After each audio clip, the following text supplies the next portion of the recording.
نزول کے وقت حضرت عیسیٰ علیہ السلام کے سر کے بالوں سے پانی کے قطرے موتیوں کی طرح ڈھلکتے ہوئے نظر آئیں گے۔ جب آپ سر جھکائیں گے تو ایسا محسوس ہوگا کہ پانی کے قطرے ٹپک رہے ہیں۔ حضرت عیسیٰ علیہ السلام آسمان سے نازل ہوتے ہی غلبہ اسلام کے لیے جہاد شروع کر دیں گے۔ حضرت عیسیٰ علیہ السلام کے عہد مبارک میں تمام ادیان ختم ہو جائیں گے۔ دنیا میں صرف اسلام کا بول بالا ہوگا۔ اللہ کے مومن بندے حضرت عیسیٰ علیہ السلام کے ارد گرد جمع ہو جائیں گے۔ پھر وہ مسیح دجال کی کثرت سے انہیں لے کر چل پڑیں گے اور حضرت عیسیٰ علیہ السلام کے نزول کے وقت دجال بیت المقدس کی جانب متوجہ ہوگا۔ پھر حضرت عیسیٰ علیہ السلام اسے باب لوط بیت المقدس فلسطین کا ایک شہر ہے میں جا پکڑیں گے۔ جب دجال انہیں دیکھے گا تو ایسے پگھلنے لگے گا جیسے نمک پگھلتا ہے۔ حضرت عیسیٰ علیہ السلام اسے پکڑ لیں گے، اسے اپنے نیزے سے قتل کر ڈالیں گے۔ اس کے پیروکاروں کو شکست سے دوچار ہونا پڑے گا۔ پھر مومن لوگ ان کا پیچھا کر کے انہیں قتل کر دیں گے، یہاں تک کہ شجر و حجر بھی کہنے لگیں گے، اے مسلم، اے اللہ کے بندے، یہ یہودی میرے پیچھے ہے، آ اور اسے قتل کر دے۔ صرف جھاؤ کا درخت ایسا نہیں کرے گا کیونکہ وہ یہودیوں کا درخت ہے۔ اس طرح ملعون کے قتل سے اس طرح خطرناک فتنہ ختم ہو جائے گا۔ ایک دفعہ آپ صلی اللہ علیہ وسلم نے تمام صحابہ کرام کو جمع کیا۔ آپ صلی اللہ علیہ وآلہ وسلم نے فرمایا، تمہیں معلوم ہے میں نے تمہیں کیوں جمع کیا ہے؟ لوگوں نے کہا، اللہ اور اس کے رسول ہی زیادہ جانتے ہیں۔ آپ صلی اللہ علیہ وآلہ وسلم نے فرمایا، تمیم داری جو اسلامی آدمی تھے وہ آئے، انہوں نے بیعت کی اور وہ مسلمان ہو گئے۔ انہوں نے ایک ایسا واقعہ مجھ سے بیان کیا جو مسیح دجال کے بارے میں ہے۔ انہوں نے مجھ سے کہا، وہ قبیلہ لکھنوزان کے 30 آدمیوں کے ساتھ ایک بحری جہاز میں سوار ہوئے، پھر 1 ماہ تک سمندر کی موجیں ان کے ساتھ کھیلتی رہیں۔ آخر میں مغرب کی جانب جہاں سورج غروب ہوتا ہے اس طرف جزیرے کے ساحل پر ان کی کشتی جا لگی۔ چنانچہ یہ لوگ جہاز کی ڈونگیوں پر سوار ہو کر جزیرے میں داخل ہو گئے، جہاں ان کی مد بھیٹ ایک ایسے جانور سے ہوئی جو بہت بالوں والا تھا۔ انہوں نے کہا، تو کون ہے؟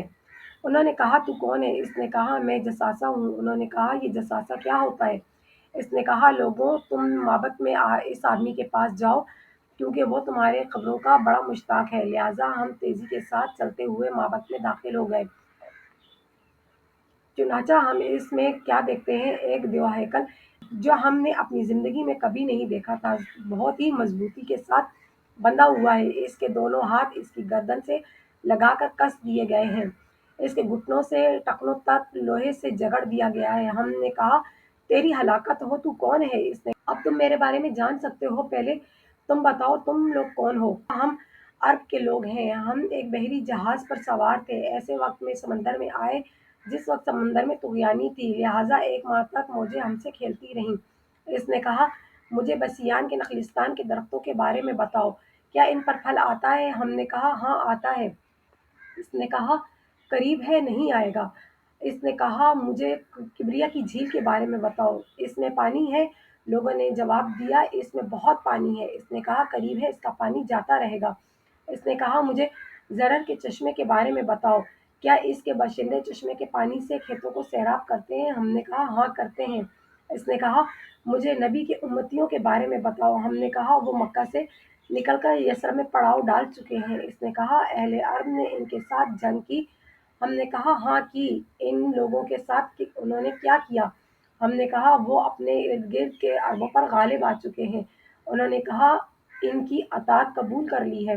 اس نے کہا، اچھا، کیا ایسا ہو چکا ہے؟ اس نے کہا، ان کے حق میں یہ بہتر تھا وہ ان لوگوں کی اطاعت کر لیتے۔ اب میں تمہیں اپنے بارے میں بتاتا ہوں، میں مسیح ہوں اور قریب ہے مجھے خروج کی اجازت دی جائے تو میں نکل پڑوں گا، پھر میں زمین کی سیر کروں گا، میں 40 دن کے اندر اندر ہر بستی میں پہنچ جاؤں گا، صرف مکہ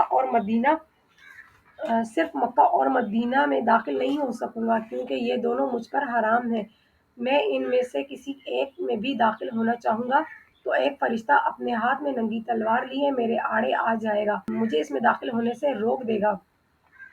اس کے ہر راستے پر کچھ فرشتے متعین ہوں گے جو اس کی نگرانی کر رہے ہوں گے۔